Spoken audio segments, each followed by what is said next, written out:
Assalamualaikum warahmatullahi wabarakatuh. Salam dan bahagia Ibu dan Bapak Guru. Bertemu kembali bersama saya, Yeni Sri Rahayu, calon guru penggerak Angkatan 10 Kabupaten Agam dalam aksi nyata Modul 1.4 Budaya Positif.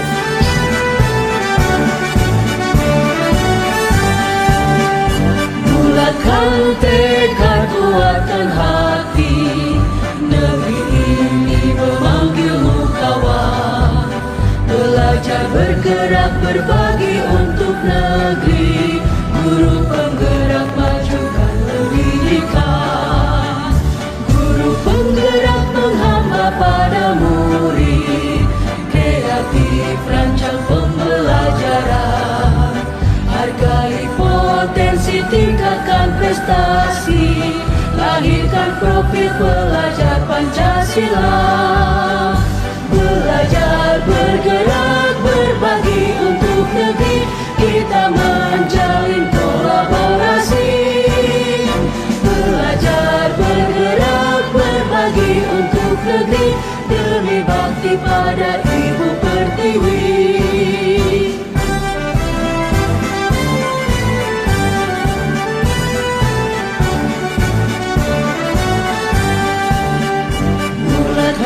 Tekad, kuatkan hati, negeri ini memanggilmu kawan.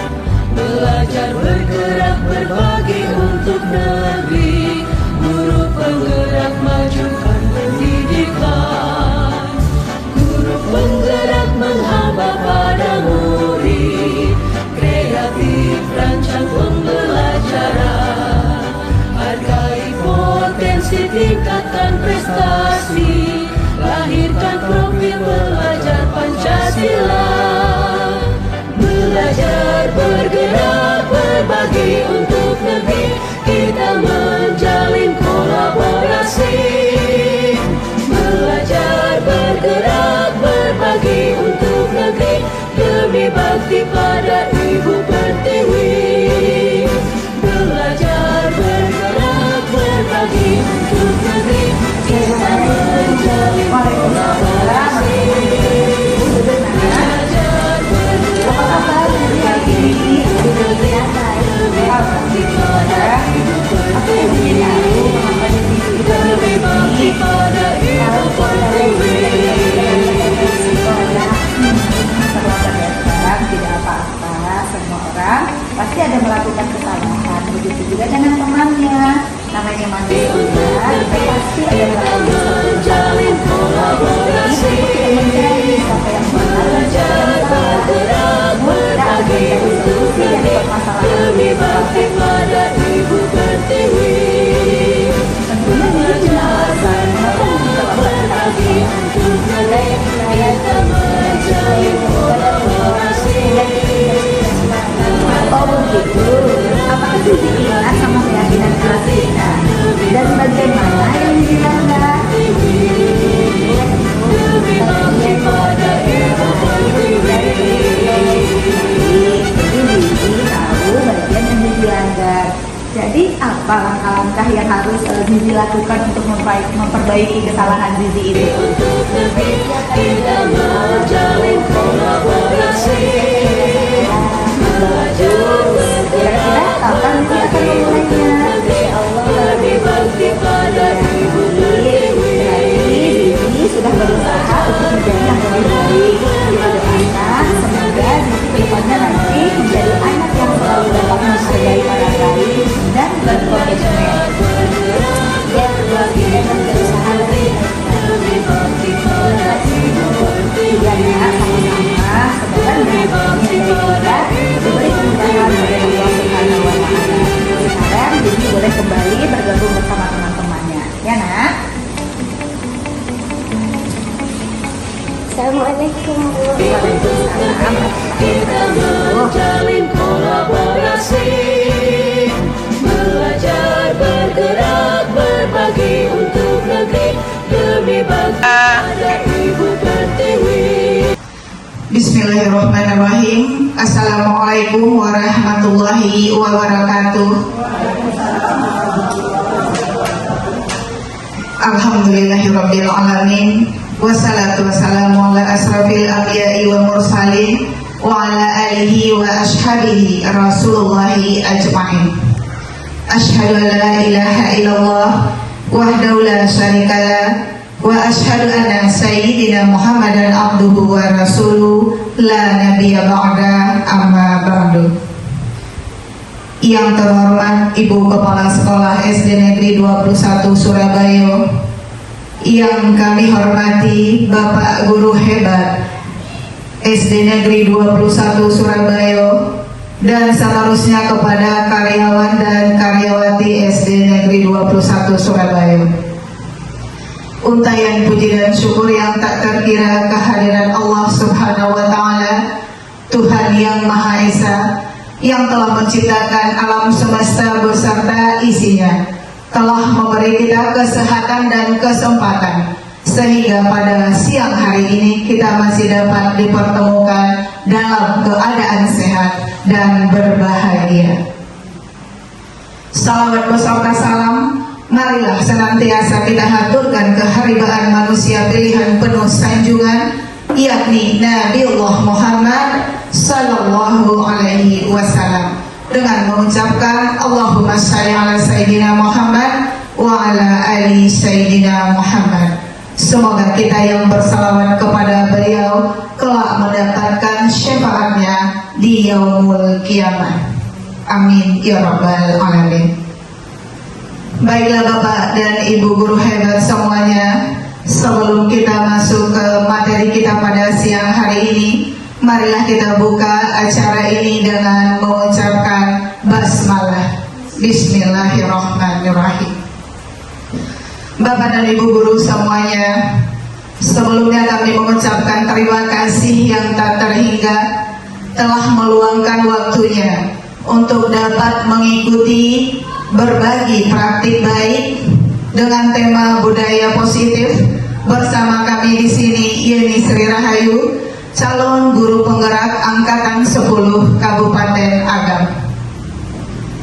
Baiklah Bapak dan Ibu guru, sesuai dengan tema kita budaya positif, sebelum kita membahas apa itu budaya positif dan bagaimana nantinya kita menerapkan di sekolah kita di SD Negeri 21 Surabaya ini, terlebih dahulu marilah kita melihat perubahan paradigma.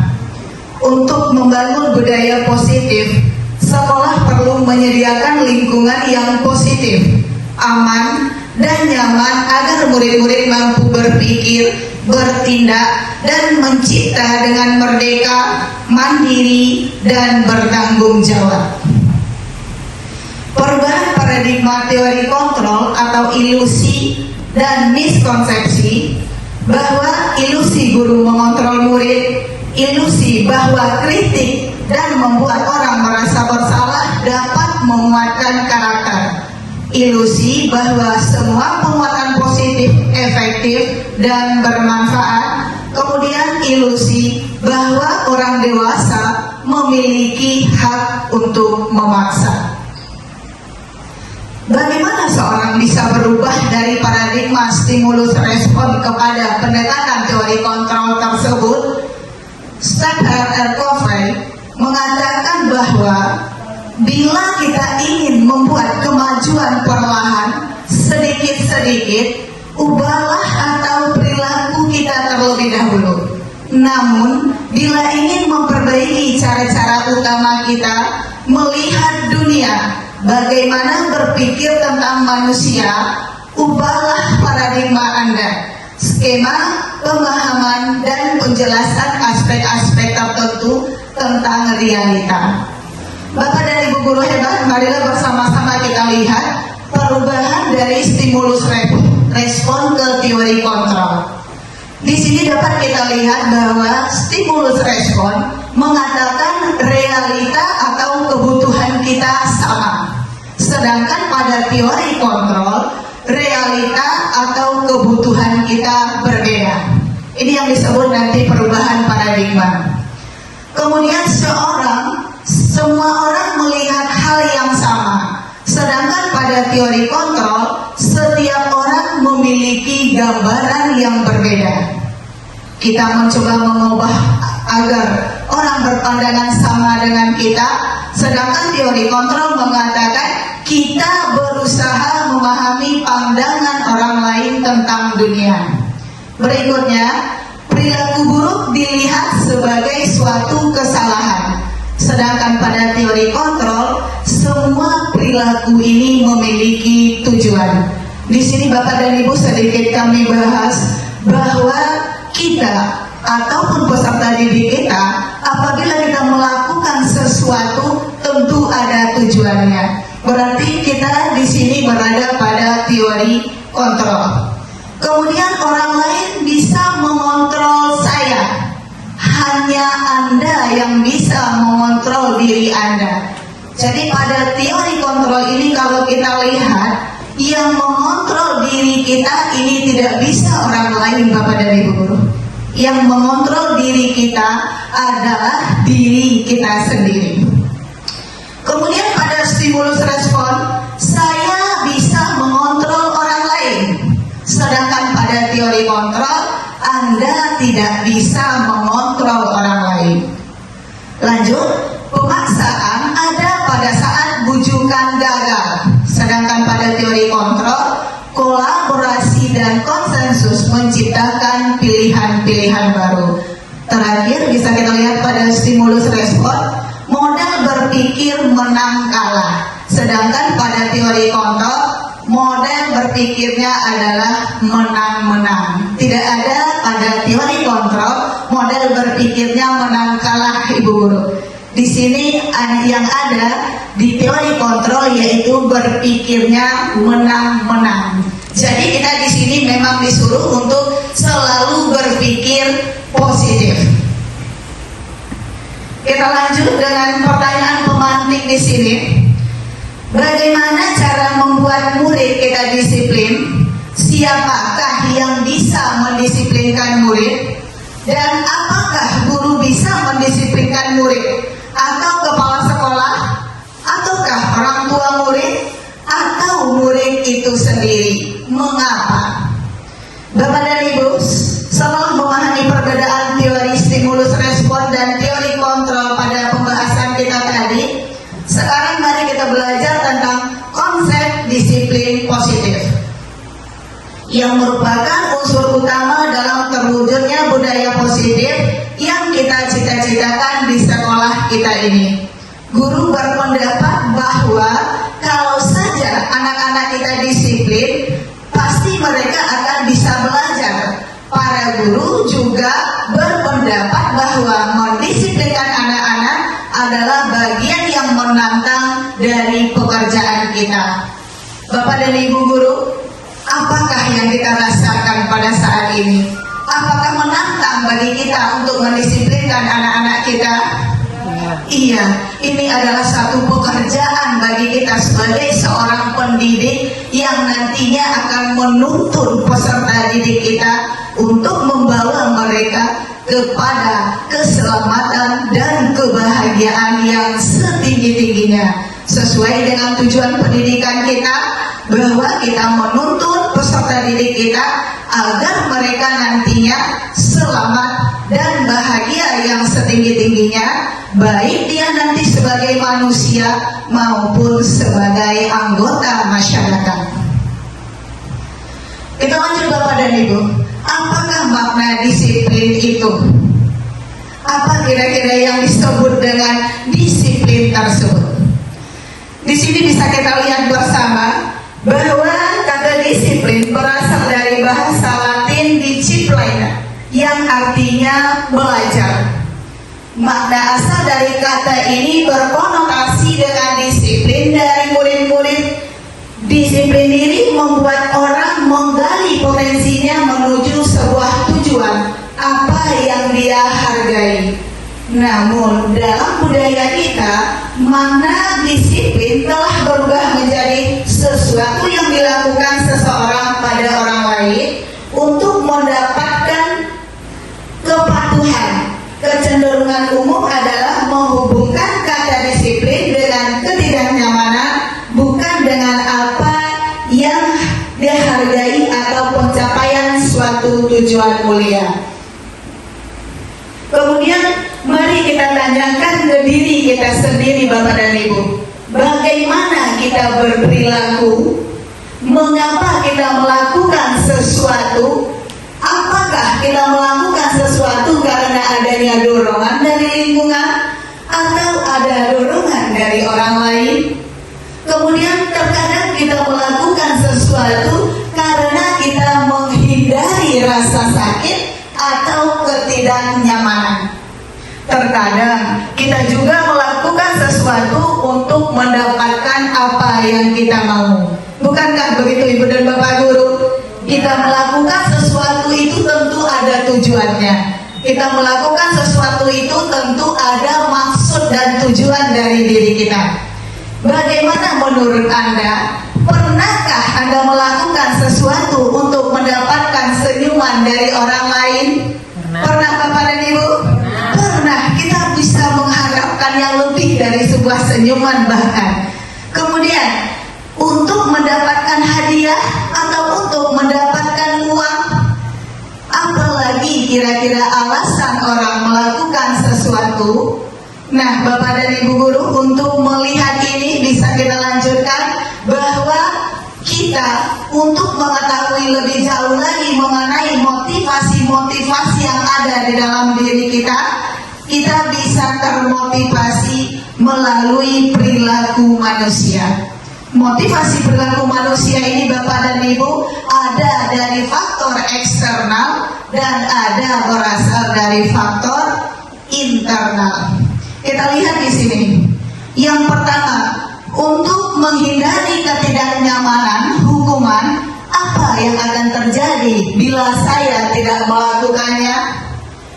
Yang kedua, untuk mendapatkan imbalan dari orang lain atau instansi, apa yang akan saya dapatkan apabila saya melakukannya? Yang ketiga, untuk menghargai diri sendiri, menjadi insan yang sesuai dengan harapan kita. Saya akan menjadi orang yang seperti apa apabila saya melakukannya.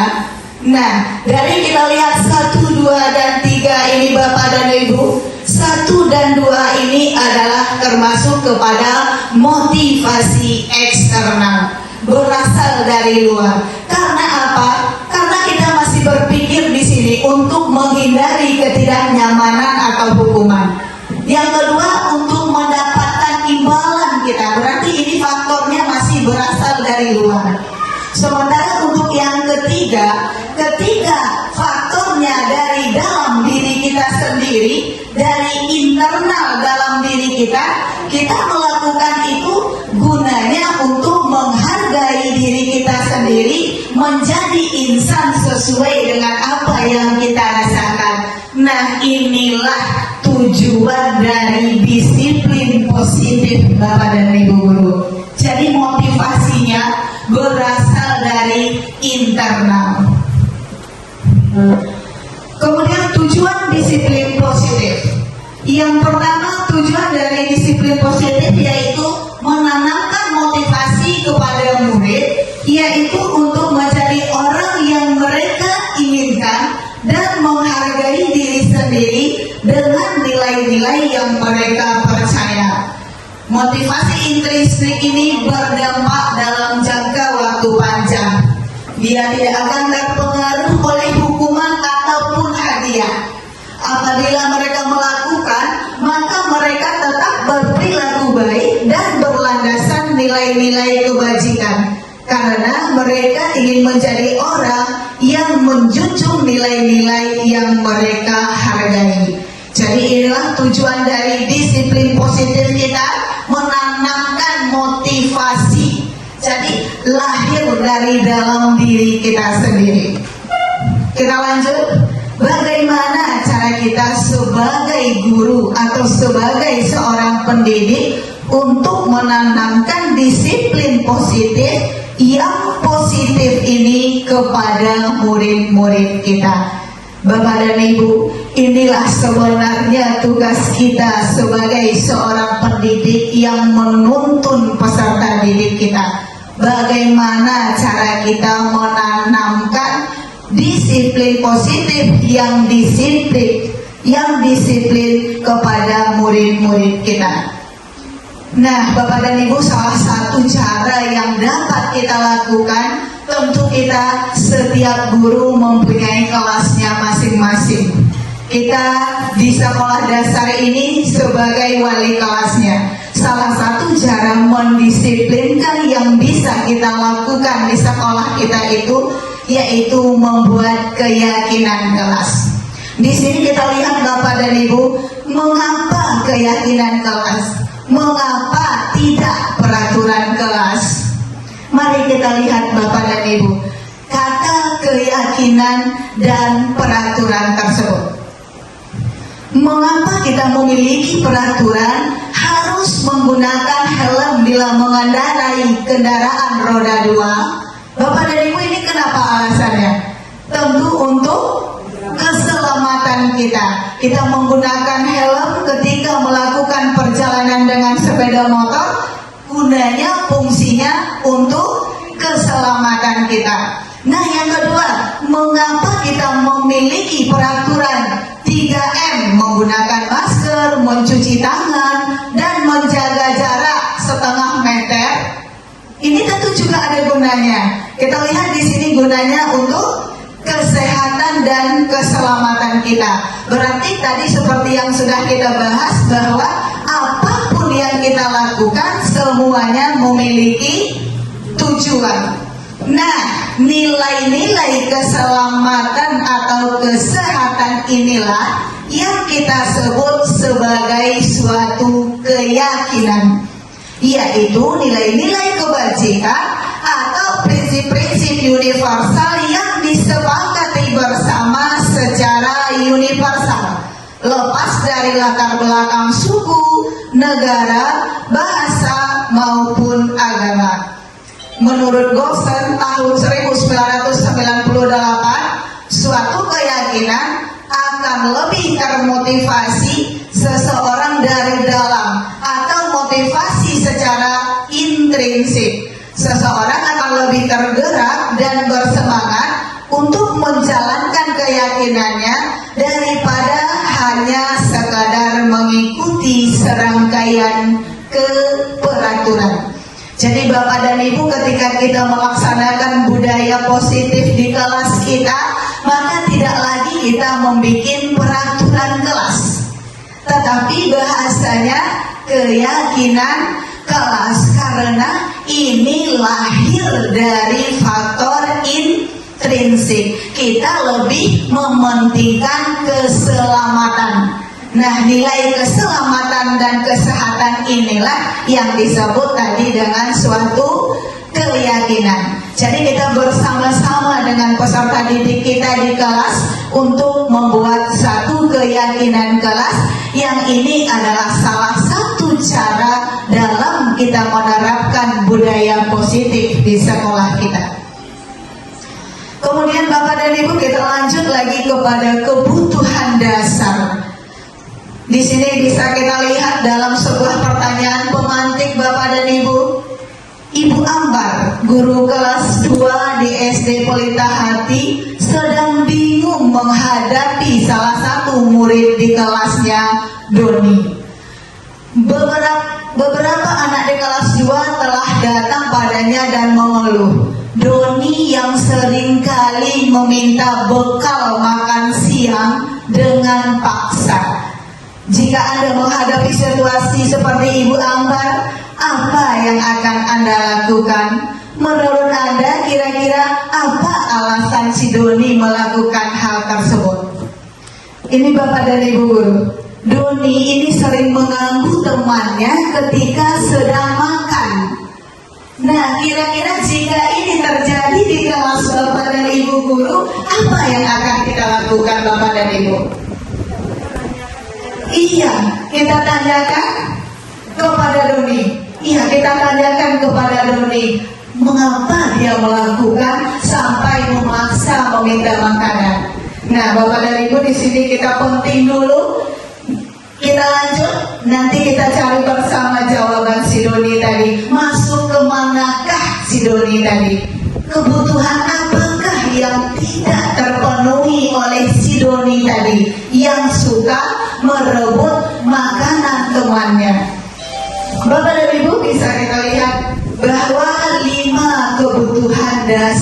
manusia. Kebutuhan dasar itu adalah seluruh tindakan manusia memiliki tujuan tertentu. Semua yang kita lakukan adalah usaha terbaik kita untuk mendapatkan apa yang kita impikan. Ketika kita mendapatkan apa yang kita inginkan, sebetulnya saat itu kita sedang memenuhi satu atau lebih dari kebutuhan dasar kita. Nah, tadi dari kisah si Doni kita akan bahas dulu beberapa macam kebutuhan dasar manusia, sehingga nantinya kita akan dapat mengetahui kebutuhan dasar apa yang si Doni ini tidak terpenuhi. Yang pertama, Bapak dan Ibu, kebutuhan dasar kita sebagai manusia yaitu kebutuhan bertahan hidup. Kebutuhan bertahan hidup bersifat fisiologis, misalnya kesehatan, rumah, dan makanan. Kebutuhan ini meliputi kebutuhan akan perasaan aman.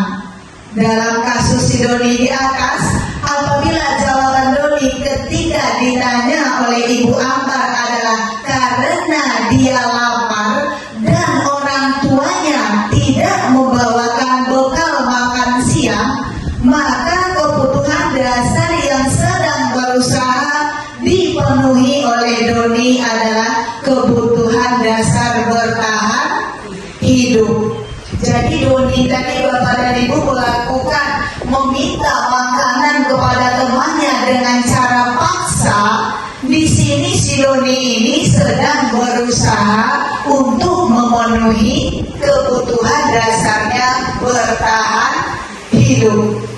Nah, kemudian yang kedua, kebutuhan untuk diterima atau cinta dan kasih sayang. Kebutuhan akan hubungan dan koneksi sosial, kebutuhan untuk memberi dan menerima kasih sayang, dan kebutuhan untuk merasa menjadi bagian dari suatu kelompok. Dalam kasus Doni di atas, apabila Doni menjawab, apabila dia mengambil bekal temannya karena dia merasa senang temannya jadi memperhatikan dia, ketika temannya melapor tindakan itu kepada gurunya dan gurunya memberitahu orang tuanya, sehingga orang tuanya menjadi memperhatikan dia, maka kebutuhan dasar yang sedang dipenuhi, yang ingin dipenuhi si Doni tadi adalah kebutuhan dasar akan cinta dan kasih sayang. Jadi Bapak dan Ibu, si Doni tadi dia memenuhi kebutuhannya, makanya dia bersikap seperti itu. Sudah dua kebutuhan dasarnya yang tidak terpenuhi, makanya dia bersikap seperti itu. Kemudian yang ketiga, kebutuhan dasar penguasaan, yaitu kebutuhan pengakuan atas kemampuan. Prestasi dan keterampilan kita didengarkan dan dimiliki rasa harga diri.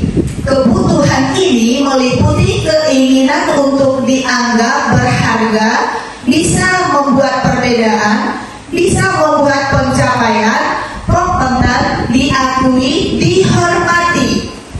Ini meliputi self-esteem dan keinginan untuk meninggalkan pengaruh. Dalam kasus Doni di atas, apabila jawaban Doni adalah dia merasa hebat karena temannya jadi takut dan dia menuruti keinginannya, maka sebetulnya Doni sedang berusaha untuk memenuhi kebutuhan dasar, yaitu kekuasaan. Kemudian yang keempat, Bapak dan Ibu, kebutuhan dasar manusia yaitu kebebasan. Kita membutuhkan satu kebebasan, kebutuhan akan pilihan. Anak-anak dengan kebutuhan kebebasan yang tinggi menginginkan pilihan. Mereka perlu banyak bergerak, suka mencoba-coba, tidak terlalu terpengaruh dengan orang lain, dan senang mencoba hal baru dan menarik. Dalam kasus si Doni di atas adalah bahwa dia merasa bosan dengan bekal makanan dan dibawakan ibunya dari rumah, karena ibunya selalu membawa bekal yang sama setiap harinya. Oleh karena itu, dia ingin mencoba memakan makanan teman-temannya yang beraneka ragam. Maka Doni sedang berusaha memenuhi kebutuhan akan kebebasan. Jadi dia ingin kebutuhan bebas untuk memilih. Yang terakhir Bapak dan Ibu, yaitu kebutuhan dasar kesenangan, yaitu kebutuhan untuk merasa senang. Anak-anak dengan kebutuhan dasar kesenangan yang tinggi biasanya ingin menikmati apa yang mereka lakukan. Mereka juga konsentrasi tinggi saat mengerjakan hal yang mereka senangi.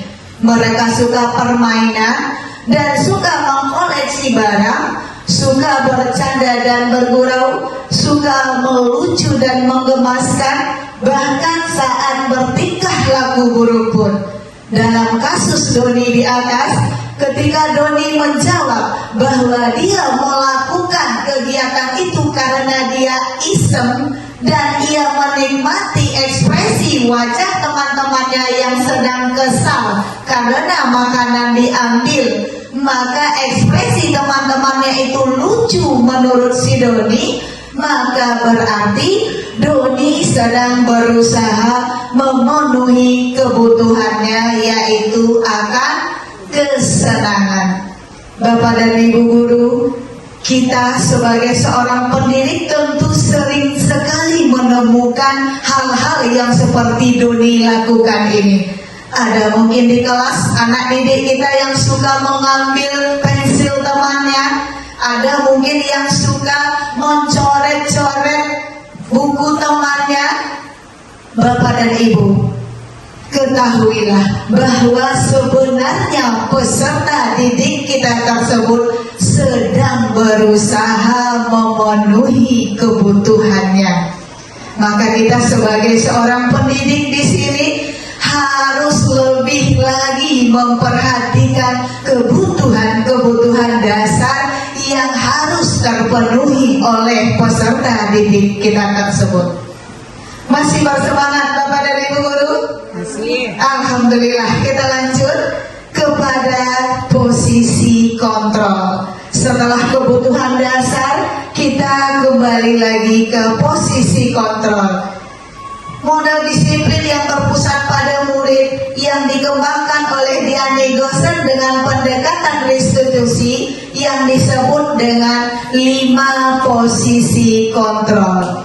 Bapak dan Ibu, dapat kita lihat bahwa dalam 5 posisi kontrol ini, 1 dan 2 ini akan melahirkan perilaku kontrol negatif. Sedangkan untuk posisi 3, 4, dan 5 ini nantinya akan meletakkan perilaku kontrol pada perilaku kontrol positif. Nah, mana saja 5 posisi kontrol ini? Kita lihat bersama-sama Bapak dan Ibu. Dalam posisi kontrol ini, kita seorang pendidik berada di kontrol yang manakah selama ini? Kita lihat yang pertama. Posisi kontrol yang pertama ada di posisi penghukum. Apakah kita di posisi ini Bapak dan Ibu guru? Kita lihat, seorang penghukum bisa menggunakan hukuman fisik maupun verbal. Orang yang menjalankan posisi penghukum senantiasa mengatakan bahwa sekolah memerlukan atau sistem yang dapat lebih menekan murid, katanya di sini menekan murid lebih dalam lagi. Jadi seorang penghukum ini dia selalu berusaha untuk menekan murid-muridnya. Apakah kita berada di posisi ini? Nah, terkadang iya, ini nanti yang akan kita rubah paradigmanya dari stimulus respon tadi ke stimulus kontrol ini, Bapak dan Ibu. Kemudian yang kedua, posisi yang kedua yaitu pembuat merasa bersalah. Apa kita lihat Bapak dan Ibu, pembuat merasa bersalah pada posisi ini biasanya guru akan berbicara lebih lembut. Pembuat merasa bersalah akan menggunakan keheningan yang membuat orang lain merasa tidak nyaman, bersalah atau rendah diri. Contohnya Bapak dan Ibu, ketika anak kita melakukan satu kesalahan, contoh dia tidak membuat PR. Kalau posisi kita sebagai pembuat merasa bersalah, kita tetap berkata lembut, "Nak, kenapa tidak membuat PR?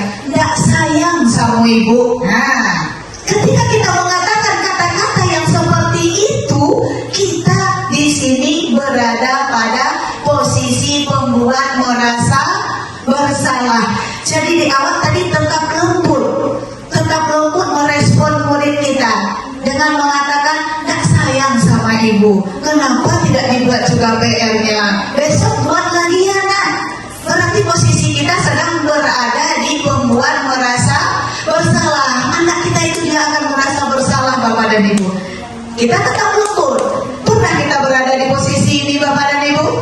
Pernah. Yang ketiga yaitu posisi kontrol guru sebagai teman.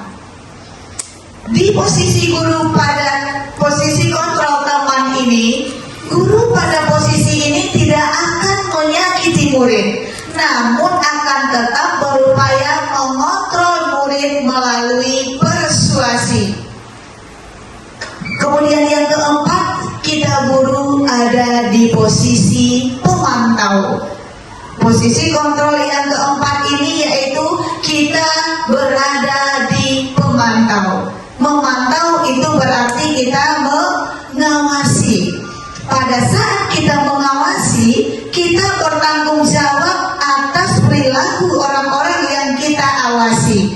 Posisi pemantau berdasarkan pada peraturan-peraturan dan konsekuensinya. Jadi Bapak dan Ibu, kalau pemantau ini kita sudah sering ya Bapak dan Ibu, melihat, memantau, mengawasi setiap apa yang dikerjakan oleh peserta didik kita. Nah, yang terakhir dalam posisi kontrol guru yang terakhir Bapak dan Ibu, ini adalah posisi manajer. Kalau manajer berarti tingkatan kita sudah lebih tinggi. Manajer ini di mana guru berbuat sesuatu itu dengan murid, mempersilahkan muridnya untuk mempertanggungjawabkan perilakunya, mendukung murid agar menemukan solusi atas permasalahannya sendiri. Jadi yang manajer ini Bapak dan Ibu, posisi kita sebagai sarana bagi peserta didik kita, menuntun mereka, membimbing mereka dalam menyelesaikan permasalahan yang sedang dia hadapi. Jadi ketika peserta didik kita melakukan suatu kesalahan, kita yang akan nantinya menuntun dia, dengan sendirinya dia sadar atas kesalahan dan dia lakukan. Dia sendiri nanti yang akan menemukan solusi dari permasalahan yang dia sedang hadapi pada saat itu. Akhir dari 5 posisi kontrol seorang guru adalah pencapaian di posisi manajer. Jadi Bapak dan Ibu guru, di mana posisi manajer inilah murid nantinya akan dapat menjadi pribadi yang mandiri, merdeka, dan bertanggung jawab atas perilaku dan sikapnya, yang pada akhirnya dapat menciptakan lingkungan yang positif, nyaman, dan aman. Jadi Bapak dan Ibu guru, dalam 5 posisi kontrol ini, kita sebagai seorang guru tentunya mungkin pernah menghadapi kelima-limanya. Iya Ibu dan Bapak? Pernah. Kita pernah berada di penghukum, kita pernah berada di merasa beban bersalah, kita pernah berada sebagai teman, pemantau, dan manajer.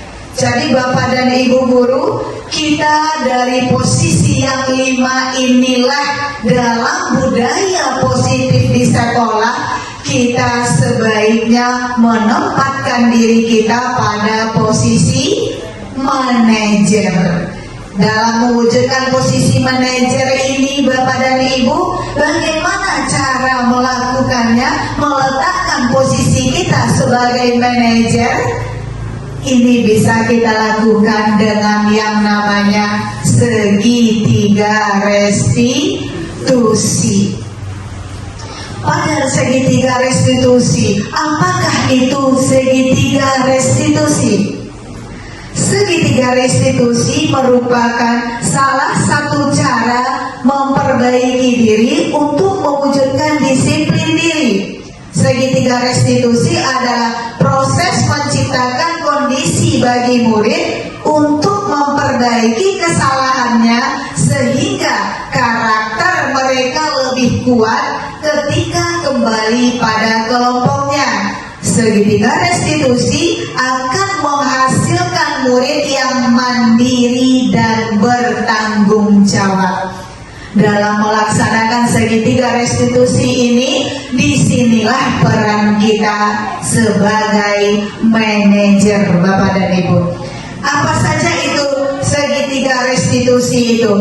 Bagaimanakah letak segitiga restitusi? Bapak dan Ibu dapat kita lihat bahwa segitiga restitusi itu yang pertama langkah-langkahnya adalah menstabilkan identitas. Pada tahap menstabilkan identitas ini Bapak dan Ibu, setiap orang pernah melakukan kesalahan. Kamu bukan satu-satunya orang yang pernah melakukan hal ini. Itu adalah kata-kata yang bisa kita terapkan kepada peserta didik kita. Contohnya begini Bapak dan Ibu, ketika kita ambil permasalahannya anak kita terlambat datang ke sekolah. Nah, ketika murid kita terlambat datang ke sekolah ini, dalam penyelesaian kasusnya ini, kita menggunakan segitiga restitusi. Langkah awal yang kita lakukan, kita panggil peserta didik secara 4 mata, kita lakukan segitiga restitusi. Yang pertama langkahnya menstabilkan identitas. Kita panggil peserta didik, kita tanya kepada peserta didik tersebut, kenapa kamu ibu panggil? Berarti dia akan menjawab nantinya, tahukah kamu mengapa kamu ibu panggil ke sini? Nah, nanti dia akan menjawab sendiri apa yang mereka lakukan tersebut. Ketika dia sudah menjawab, kita dukung lagi. Benar, karena kamu terlambat datang. Tapi bukan hanya kamu saja yang pernah terlambat, ibu juga pernah, teman kamu juga pernah. Nah, di sini kita baru melakukan yang namanya menstabilkan identitasnya. Setelah itu apa lagi yang kita lakukan? Yaitu kita memvalidasi kebutuhannya. Nah, dia tahu mengapa kamu terlambat. Kita tanyakan seperti itu. Adakah cara yang lebih efektif untuk kamu mendapatkan apa yang kamu butuhkan? Nanti dia akan menjawab dengan sendirinya Bapak dan Ibu. Kamu tentu punya alasan mengapa kamu terlambat. Nah, nanti dengan sendirinya dia akan menjawab. Ada yang mengatakan mungkin karena saya tidur terlalu larut. Ada yang mengatakan mungkin semalam saya main handphonenya lama. Jadi anak itu muncul sendiri. Kita hanya memfasilitasi saja dengan pertanyaan-pertanyaannya. Kemudian yang ketiga langkahnya baru kita menanyakan keyakinan kepada anak tersebut. Dengan nilai-nilai apa yang telah kita sepakati di kelas? Kamu ingin menjadi orang yang seperti apa?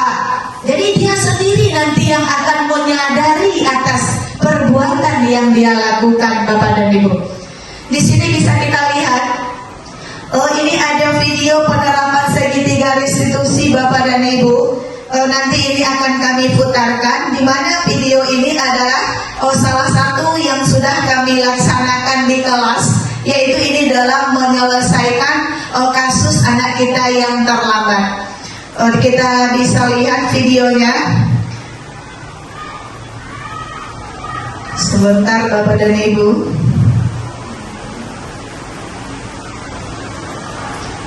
Dan ini video.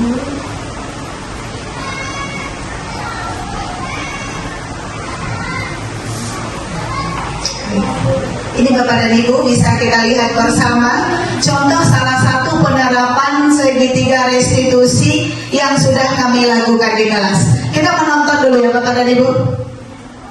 Terdengar suaranya Bu Susi? Oh, belum disambungkan berarti.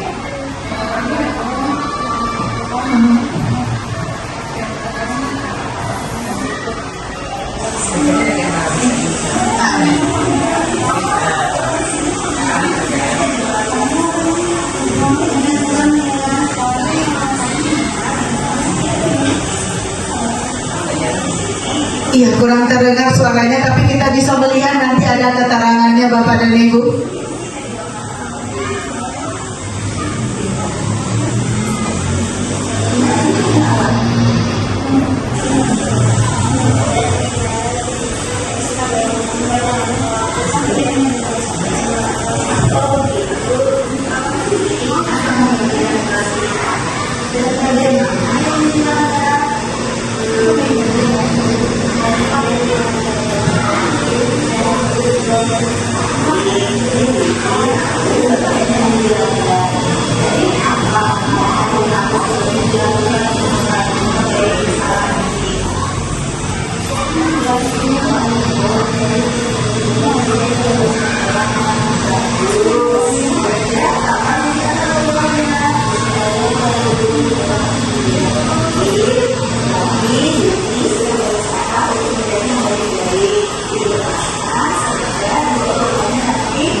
Baiklah Bapak dan Ibu, setelah kita lihat video tadi, dengan menerapkan segitiga restitusi di kelas dalam penyelesaian permasalahan yang sedang dihadapi peserta didik kita, maka akan menghasilkan peserta didik yang mandiri dan bertanggung jawab.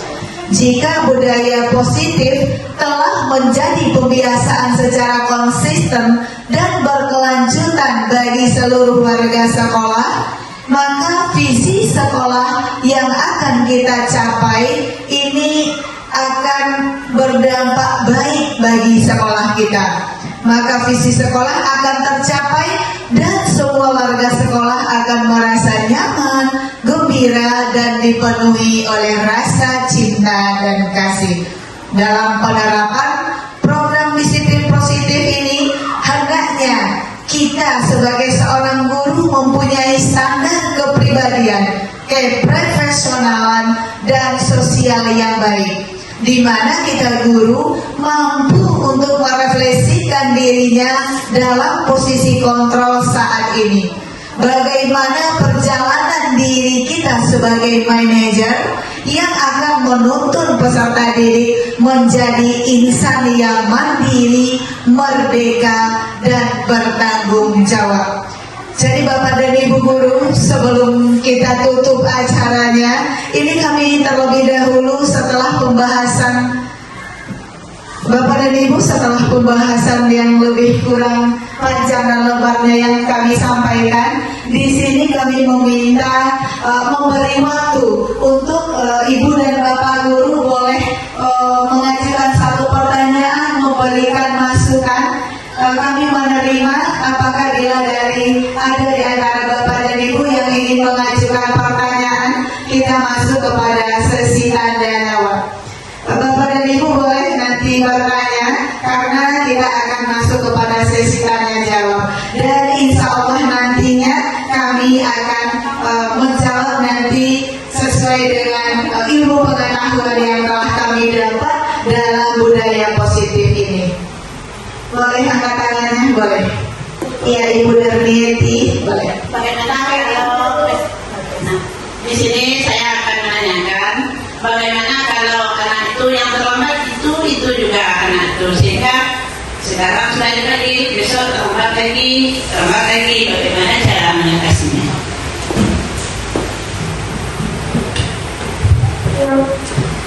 Terima kasih kepada Ibu Darmieti. Pertanyaannya langsung kami jawab juga dulu ya Ibu. Ibu Susi.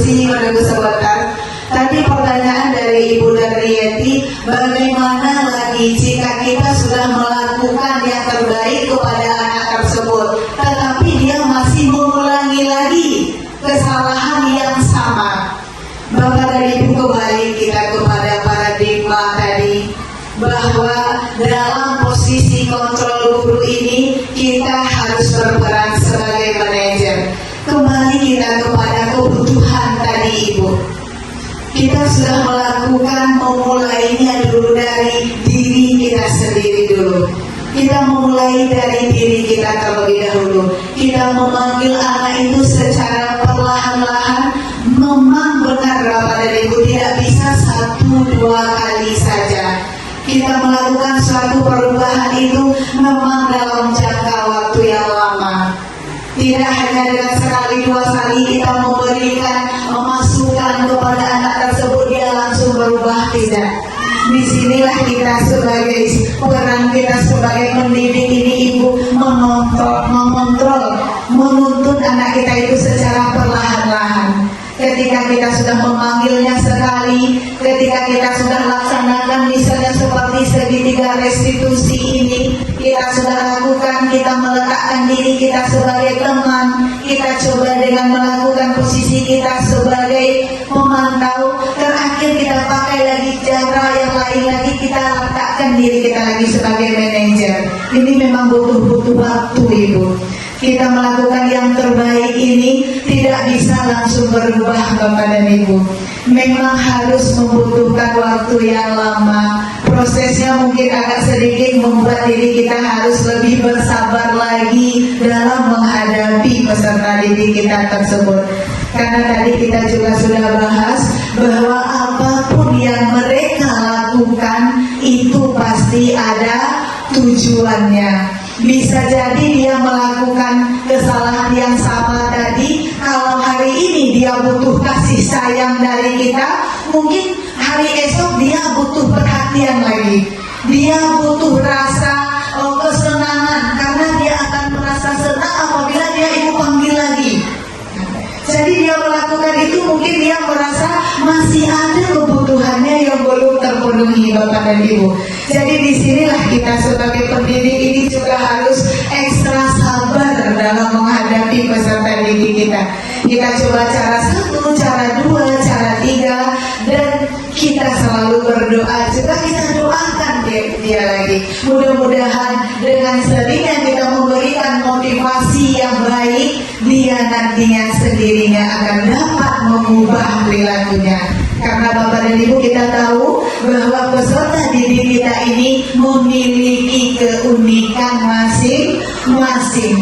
Mereka itu sudah ada tertanam di dalam dirinya Bapak dan Ibu. Mereka bukan kertas kosong, tetapi kertas yang sudah terisi dan masih sama. Disinilah tugas kita sebagai seorang pendidik, menuntun dia nantinya, menjelaskan yang samar pada kertasnya tersebut, sehingga nantinya dia dapat mencapai keselamatan dan kebahagiaan. Begitu Ibu dan Yeti. Jadi agak bersabar kita Bu, tidak bisa kita melakukan satu perubahan itu dengan 1 atau 2 kali saja akan berubah, tetapi dengan butuh proses yang lebih panjang. Mudah-mudahan dengan niat Ibu nantinya memberikan respon yang baik, menanamkan disiplin yang baik terhadap peserta didik kita tersebut, dia akan dapat dengan sendirinya berubah, ya Bapak dan Ibu. Oke, yang kedua tadi Ibu Susi juga mengangkat tangan, dipersilakan. Baik Ibu, terima kasih atas kesempatannya. Assalamualaikum warahmatullahi wabarakatuh. Assalamualaikum warahmatullahi wabarakatuh. Di sini Ibu Kepala Sekolah untuk memberikan pertanyaan. Ini materi yang Ibu sampaikan ini sangat menarik sekali. Banyak sekali ilmu pengetahuan baru yang saya dapatkan. Kemudian saya ingin menanyakan terkait dengan implementasi yang akan kita terapkan di sekolah kita, terutama kita sebagai seorang guru kelas tentunya. Dan bagaimana cara kita menerapkan disiplin positif ini di dalam kelas. Begitu. Terima kasih. Assalamualaikum warahmatullahi wabarakatuh. Waalaikumsalam warahmatullahi wabarakatuh. Terima kasih Ibu Susi. Dari pertanyaan Ibu Susi tadi dapat kita tangkap bahwa bagaimana kita menerapkan disiplin positif ini di dalam kelas kita. Bapak dan Ibu, tadi kita juga sudah membahas sedikit salah satu cara yang dapat kita lakukan dalam menanamkan budaya positif pada murid-murid kita di kelas, yaitu dengan melakukan atau membuat keyakinan kelas, Ibu. Jadi masing-masing kita, baik itu guru kelas 1 sampai guru kelas 6, kita bikin kesepakatan kelas, kita bikin keyakinan kelas di kelas kita masing-masing. Tidak peraturan kelas lagi namanya. Ketika kita melakukan keyakinan kelas, yang pertama sekali langkah kita yaitu berdiskusi bersama Bapak dan Ibu. Dalam membuat keyakinan kelas tersebut, kita melibatkan semua warga kelas. Jadi tidak kita guru yang membuat keyakinan itu. Kita membuatnya itu libatkan semua anggota kelas kita. Nah, setelah anggota kita dilibatkan, kita suruh dia mencatat dulu aturan apa sih yang ingin mereka lakukan di kelas itu. Apa sih kegiatan-kegiatan positif yang ingin mereka yakini, sepakati di kelas itu. Kemudian kita kumpulkan keinginan anak-anak kita tadi, kita kumpulkan peraturan yang ingin dia sepakati. Nah, kita jadikan kalimat-kalimat yang anak kita tadi itu kumpulkan menjadi kalimat yang efektif, menjadi kalimat yang mudah untuk dia laksanakan. Jadi keyakinan itu muncul dari dia. Dengan kata lain, apabila kalimatnya ada di sana saling menghormati antar sesama, berarti mereka sudah di dalam kelas itu berbudaya positif semuanya. Mereka sudah saling menghormati, mereka sudah menghargai temannya yang sedang berbicara. Dengan sendirinya nanti budaya positif itu akan terlaksana di dalam kelas kita. Karena apa? Karena yang membuat keyakinan itu dia sendiri, yang menjalankan dia sendiri. Jadi salah satu cara yang dapat kita lakukan dalam menerapkan budaya positif di kelas kita, salah satunya dengan membuat kesepakatan kelas tadi.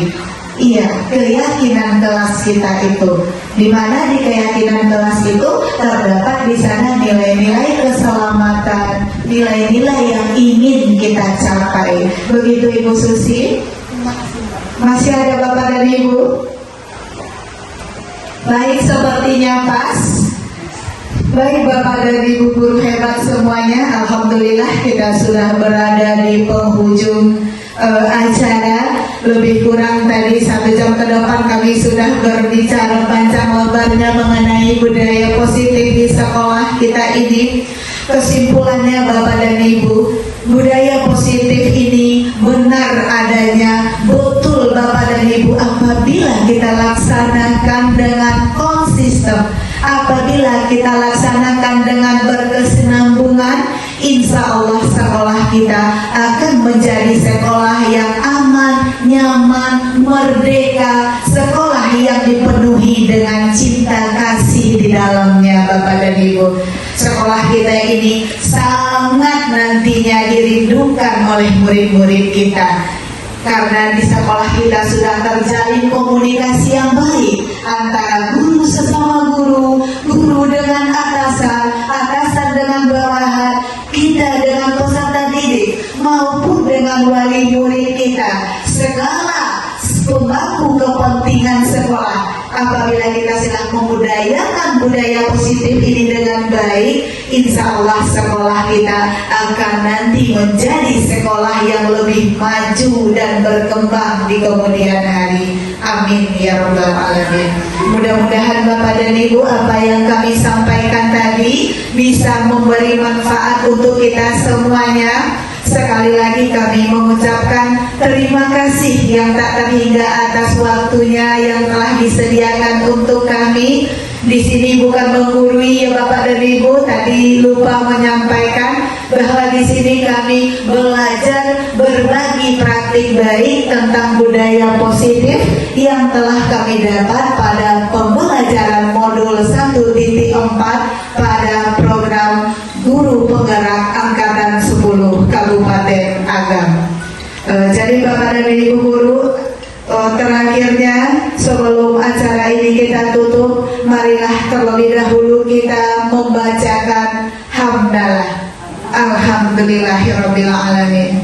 Sekali lagi Bapak dan Ibu Guru, terima kasih atas waktu dan kesempatan yang telah diberikan. Mohon maaf atas kesalahan atau kehilafan selama kami menyampaikan materi tadi.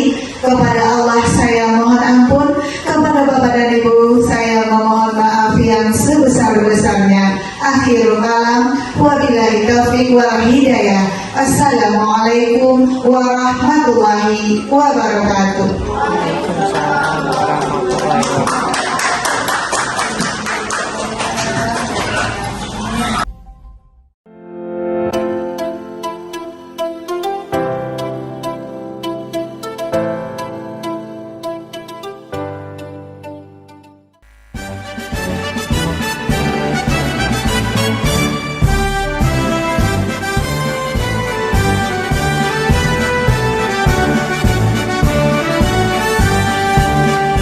Bulatkan tekad, kuatkan hati, negeri ini memanggilmu kawan. Bapak dan Ibu Guru hebat, berikut kami juga sajikan umpan balik atau refleksi dari rekan sejawat dengan menggunakan Jamboard. Di sini kami membagikan link Jamboard kepada rekan sejawat dengan pertanyaan bagaimana pendapat Bapak dan Ibu mengenai penyampaian materi budaya positif yang telah saya diseminasikan. Bapak dan Ibu dapat kita lihat secara bersama bahwa sudah muncul jawaban dari rekan sejawat. Yang pertama dapat kita lihat dari Ibu Devi Ruselpi menyampaikan bahwa penyampaian Bu Ayu jelas, menarik, dan mudah dipahami sehingga saya memahami materi tentang budaya positif. Yang kedua datang dari Ibu Windy Restusari. Penyampaian materi yang telah disampaikan oleh Ibu Ayu sudah jelas, rangkaian materinya yang dipaparkan sudah berurutan. Bisa kita lihat dari Ibu Darniyeti, penyampaian budaya positif yang disampaikan oleh Ibu Ayu sudah sangat jelas, di mana kami bisa memahami bagaimana menerapkan budaya positif di sekolah. Dari Ibu Elda, pemaparan oleh Ibu Ayu sudah jelas sehingga saya mampu memahami dengan baik. Terakhir datang dari Ibu Rima. Menurut pendapat saya, penyampaian budaya positif yang disampaikan oleh Ibu Ayu sudah baik dan jelas sehingga mudah dipahami. Untuk pertanyaan kedua, sejauh mana pengetahuan Bapak dan Ibu terkait materi budaya positif yang sudah saya paparkan? Bapak dan Ibu dapat kita lihat juga di layar bahwa jawaban pertama muncul dari Ibu Susi. Ibu Susi mengatakan dari penyampaian materi yang disampaikan Bu Ayu, saya mengetahui bagaimana mengimplementasikan segitiga restitusi. Kemudian Ibu Darniyeti, dari penyampaian Ibu Ayu, saya dapat memahami bagaimana cara menerapkan budaya positif dengan membuat keyakinan kelas. Muncul lagi dari Ibu Windy Restusari, saya memahami bahwa kesepakatan kelas merupakan bagian dari budaya positif sangat bagus diterapkan di kelas. Sedangkan Ibu Rima, saya dapat memahami posisi kontrol guru dan menjalankan segitiga restitusi di dalam kelas saya. Terakhir datang dari Ibu Devi Ruselvi, dari pemahaman yang dipaparkan oleh Ibu Ayu, saya memahami dan melaksanakan keyakinan di dalam kelas. Bapak dan Ibu Guru hebat, demikianlah aksi nyata modul 1.4 Budaya Positif. Semoga dapat memberikan manfaat dan dapat menginspirasi untuk kita semuanya. Saya Yeni Sri Rahayu, calon guru penggerak Angkatan 10 Kabupaten Agam, mengucapkan terima kasih. Wassalamualaikum warahmatullahi wabarakatuh.